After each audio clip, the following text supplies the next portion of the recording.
Leader ہے۔ عزیزوں، آج کی گفتگو جس کا عنوان ہدایت ہے، ہدایت وہ اہم پیغام ہے کہ جس کو انجام دینے کے لیے پروردگار عالم نے اس کائنات میں انبیاء بھیجے اور ائمہ بھیجے، اولیاء بھیجے، اوصیاء بھیجے، سب کو پروردگار عالم نے اس کائنات میں بھیجا، اور ہدایت کی جو ذمہ داری تھی وہ ہدایت کی ذمہ داری پروردگار عالم نے انسانیت کے سر نہیں ڈالی، بلکہ ہدایت کی ذمہ داری پروردگار عالم نے اپنے اوپر لی، اور ہدایت کی ذمہ داری اپنے اوپر لیتے ہوئے پروردگار عالم نے قرآن کریم کے 30ویں پارے میں ارشاد فرما دیا، اِنَّ عَلَيْنَا لَلْہُدَىٰ وَإِنَّ لَنَا لَلْآخِرَةَ وَالْأُولَىٰ، کہ دیکھو ہدایت کی ذمہ داری ہمارے اوپر ہے اور دنیا اور آخرت کا اختیار ہمارے ہاتھوں میں ہے۔ پروردگار عالم نے ہدایت کی ذمہ داری کسی انسان کو نہیں دی، کسی آدمی کو نہیں دی، کسی بشر کو نہیں دی، بلکہ ما فوق بشر اپنی ذات سے ہدایت کی ذمہ داری کو مخصوص رکھا۔ اب پروردگار عالم نے جو اس ہدایت کی ذمہ داری کو اپنی ذات سے مخصوص رکھا اور کہا کہ دیکھو بے شک ہدایت کی ذمہ داری ہمارے اوپر ہے اور دنیا اور آخرت کا اختیار بھی ہمارے ہاتھوں میں ہے، تو عزیزوں، پروردگار عالم نے جب ہدایت کی ذمہ داری اپنے ہاتھوں میں لی تو اب ہدایت کی ذمہ داری خدا بند عالم نے اپنے ہاتھوں میں لینے کے بعد ہدایت کی ذمہ داری کو بطور احسن انجام بھی دیا اور بہترین طریقے سے ہدایت کی ذمہ داری کو نبھایا، کیونکہ عزیزان گرامی، ہدایت کی ذمہ داری کوئی عام ذمہ داری نہیں ہوتی ہے۔ ہدایت کی ذمہ داری وہ بڑی ذمہ داری ہے کہ جس ہدایت کی ذمہ داری کو لینے کے لیے پروردگار عالم کے علاوہ کوئی اور نہیں ہو سکتا ہے۔ ہدایت کرنے والے ہو سکتے ہیں، مگر ہدایت کا ذمہ دار بننا یہ صرف خدا کے بس کی بات ہے، کائنات میں کسی کے بس کی بات نہیں ہے۔ اب جب خدا نے ہدایت کی ذمہ داری دی تو ہدایت کی ذمہ داری کو نبھانا بھی شروع کیا۔ پروردگار عالم نے کہا کہ دیکھو ہم جب ہدایت کی ذمہ داری اپنے سر لے لیں گے تو اس کو نبھائیں گے بھی اس طرح سے کہ کائنات میں ہدایت لینے والے بعد میں بھیجیں گے، ہدایت دینے والا سب سے پہلے بھیجیں گے۔ جب کائنات میں سب سے پہلے کو بھیجیں گے تو وہ ہدایت لینے والا نہیں ہوگا، ہدایت دینے والا ہوگا۔ کائنات میں ہدایت لینے والے رہیں یا نہ رہیں، ہدایت دینے والا موجود رہے گا۔ پروردگار عالم نے کہا کہ دیکھو جب ہم ہدایت کی ذمہ داری لے لیتے ہیں تو اس کو بطور احسن انجام دیتے ہیں، اور اپنے اوپر ذمہ داری لینے کے بعد پروردگار عالم نے یہ بھی کہا کہ دیکھو ہدایت لینے والے ہو یا نہ ہو، ہدایت دینے والے رہیں گے۔ ہمیں یہ گوارا نہیں ہے ایک لمحے کے لیے بھی کہ انسانیت بے ہادی رہ جائے، انسانیت بے رہبر رہ جائے، انسانیت بے لیڈر رہ جائے، انسانیت بغیر قائد کے رہ جائے، انسانیت بغیر رہنما کے رہ جائے، انسانیت بغیر ماسٹر کے رہ جائے، انسانیت بغیر پیشوا کے رہ جائے، انسانیت کسی امام کے بغیر رہ جائے، ایسا ہمیں بات گوارا نہیں ہے۔ عزیزان گرامی، جب گوارا نہیں کی، پروردگار عالم نے کہا کہ ہم یہ تمام باتیں گوارا کر لیں گے کہ ہمارے جناب آدم جیسے چنندہ اور منتخب بندے کو لوگ مانے نہ مانے، ہم یہ گوارا کر لیں گے کہ ہمارے منتخب بندے جناب یوسف جیسے بندے کو کنویں میں لوگ پھینک دیں، لیکن ہمیں یہ گوارا نہیں ہے کہ انسانیت بے ہادی رہ جائے۔ ہمیں یہ گوارا ہے کہ موسیٰ دربارے فرعون میں جائیں، لیکن یہ گوارا نہیں ہے کہ انسانیت بے ہادی رہ جائے۔ ہمیں یہ گوارا ہے کہ عیسیٰ تہمت عصمت مادری سے دوچار ہو، مگر ہمیں یہ گوارا نہیں ہے کہ انسانیت بے ہادی رہ جائے۔ ہمیں یہ گوارا ہے کہ نمرود کے پاس ہمارا نبی جائے، لیکن یہ گوارا نہیں ہے کہ انسانیت بے ہادی رہ جائے۔ ہمیں یہ گوارا ہے کہ ہمارے منتخب بندے پر لوگ اینٹیں پھینکیں، پتھر پھینکیں، اس کو برا برا کہیں، لیکن ہمیں یہ گوارا نہیں ہے کہ انسانیت بے ہادی رہ جائے۔ عزیزان گرامی، اللہ نے انسانیت کی ہدایت کی ذمہ داری کو اپنے اوپر لیا اور ہدایت کی ذمہ داری کو بطور احسن انجام دیا۔ پروردگار عالم نے کہا دیکھو جب ہم کائنات میں ہادی بھیجیں گے تو ہادی بھیجنے کا ایک خاص اہتمام ہوگا، جب ہم ہادی بھیجیں گے تو اس کے آنے میں بھی ایک خاص اہتمام برتیں گے۔ اللہ نے پہلے ہادی کی آمد پہ خاص اہتمام برتا ہے، کس طرح سے بڑھتا ہے؟ قرآن کریم بڑھ بڑھ کے آواز دے رہا ہے۔ قرآن کریم میں پروردگار عالم فرما رہا ہے انی جاعلک للناس اماما، اور دوسرے مقام پر کہا انی جاعل فی الارض خلیفہ، کہ میں زمین میں خلیفہ بنانے والا ہوں۔ اب اگر کوئی یہ کہتا ہے کہ جناب آدم کو پروردگار عالم نے بھیج دیا، جنت سے نکال دیا، تو عزیزان گرامی یہ بات کہنا ہی غلط ہے، کیونکہ اگر یہ بات ہوتی کہ پروردگار عالم نے جناب آدم کو جنت کے لیے بنایا ہے تو قرآن یہ نہ کہتا انی جاعلک للناس اماما یا انی جاعل فی الارض خلیفہ۔ دو نبیوں کے لیے الگ الگ کہا گیا ہے، جناب ابراہیم کے لیے بھی کہا گیا ہے، جناب آدم کے لیے بھی انی جاعل فی الارض خلیفہ، میں زمین پر ایک خلیفہ بنانے والا ہوں۔ اگر آسمان کے لیے بنائے گئے ہوتے تو یہ کیوں کہا جاتا کہ میں زمین پہ ایک خلیفہ بھیجنے والا ہوں؟ عزیزوں، اس کا مطلب یہ ہے کہ جناب آدم کی خلقت پروردگار عالم نے لوگوں کی ہدایت کے لیے کی تھی۔ اب جب ان کی خلقت پروردگار عالم نے انسانوں کی ہدایت کے لیے کی تو خاص اہتمام برتا۔ جناب آدم کی خلقت کا اہتمام یہ تھا کہ اللہ نے جناب آدم کو آسمان پر بنایا، اور ایک امتیاز یہ بھی تھا کہ اللہ نے جناب آدم علیہ السلام کو بغیر ماں باپ کے بنایا۔ پروردگار عالم نے جب جناب آدم کو بنایا تو ان میں اپنی روح پھونکی، اور روح پھونکنے کے بعد کہا وَإِذَا نَفَخْتُ فِيهِ مِن رُوحِي فَقَعُوا لَهُ سَاجِدِينَ، کہ جب میں اس میں اپنی روح پھونک دوں تو تم سب کے سب سجدہ ریز ہو جانا۔ یہ پروردگار عالم نے جناب آدم کی آمد کا خاص اہتمام برتا۔ پروردگار عالم نے نبوت کی پہلی منزل میں بھی خاص اہتمام کرتا اور بتا دیا کہ دیکھو جب ہمارا پہلا نبی آئے گا تو اس کی آمد میں بھی یہ خاص اہتمام کرتا جائے گا، اور جب ہمارا پہلا ولی آئے گا تو اس کی آمد میں بھی یہ خاص اہتمام کرتا جائے گا۔ ایک صلوات پڑھیں گا۔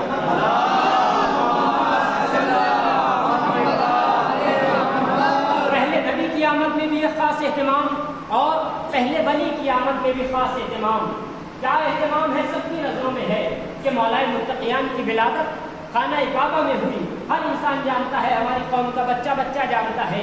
لیکن عزیزان گرامی، ان تمام باتوں کے باوجود بھی انسانیت میں وہ افراد بھی مل جاتے ہیں جو یہ کہتے ہوئے نظر آتے ہیں کہ میاں یہ ایک اتفاق کی بات تھی جو جناب فاطمہ بنت اسد خانہ کعبہ کی طرف چلی گئی، یہ ایک اتفاق کی بات تھی کہ جناب فاطمہ بنت اسد گئی اور دیوار میں در بن گیا، یہ ایک اتفاق کی بات تھی کہ وہ گئی اور پھر در بند ہو گیا، پھر ایک ولادت ہو گئی، یہ سب اتفاق کی بات ہے۔ میں کہوں گا سارے کے سارے اتفاقات کی بات تھی۔ جناب فاطمہ بنت اسد خانہ کعبہ کی طرف جائیں، ایک چلو یہ بھی اتفاق، قریب جائیں یہ کہیں کہ پروردگار تجھے اس مولود کا واسطہ، اس خانہ کعبہ کا واسطہ، اس کعبے کے بنانے والے کا واسطہ میری مشکل کو آسان کر دے، یہ بھی ایک اتفاق کی بات ہے۔ دیوار میں در بنے، یہ بھی ایک اتفاق کی بات ہے۔ اندر چلی جائیں، یہ بھی ایک اتفاق کی بات ہے۔ دیوار پھر سے وہیں آ جائے، یہ بھی ایک اتفاق کی بات ہے۔ اور وہ 3 دن اس کے اندر رہے، یہ بھی اتفاق کی بات ہے۔ ولادت وہاں ہو جائے، یہ بھی اتفاق کی بات ہے۔ 3 دن کے بعد باہر آئیں، یہ بھی اتفاق کی بات ہے۔ امیر المومنین 3 دن تک نہ دودھ پئیں، نہ کچھ کھائیں، نہ کچھ پئیں، یہ بھی اتفاق کی بات ہے۔ 3 دن بعد باہر آئیں، یہ بھی اتفاق کی بات ہے۔ جناب فاطمہ بنت اسد کے آتے ہی مولا کائنات کو لینے کے لیے رسول اکرم آگے بڑھے، یہ بھی اتفاق کی بات ہے۔ ادھر سے جناب فاطمہ بنت اسد آگے بڑھے، یہ بھی اتفاق کی بات ہے۔ مولا متقیان کسی کو دیکھے بغیر آنکھیں نہ کھولے، یہ بھی اتفاق کی بات ہے۔ مولا کائنات جناب فاطمہ بنت اسد کے ہاتھوں سے رسول اکرم کی آغوش میں آتے ہی آنکھیں کھول دے، یہ بھی ایک اتفاق کی بات ہے۔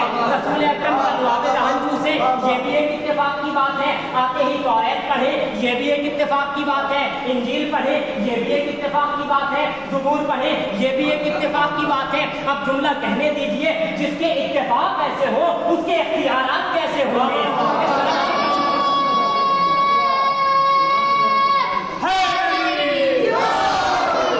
جس کے اتفاق ایسے ہیں کہ انسان کو اچنبھا میں آ جاتا ہے، انسان تعجب کرتا ہے۔ جب اس کے اختیارات کی باری آئے گی تو اس کے اختیارات تو عجیب و غریب ہوں گے۔ وہ اختیارات کی منزل آئے گی تو پھر تعجب نہ کرنا کہ ٹھوکر مارے تو مردہ کھڑا ہو جائے۔ یہ اس کے اختیارات کی بات ہے، اختیارات کی بات ہے۔ عزیزو جب فاطمہ بنت اسد لائیں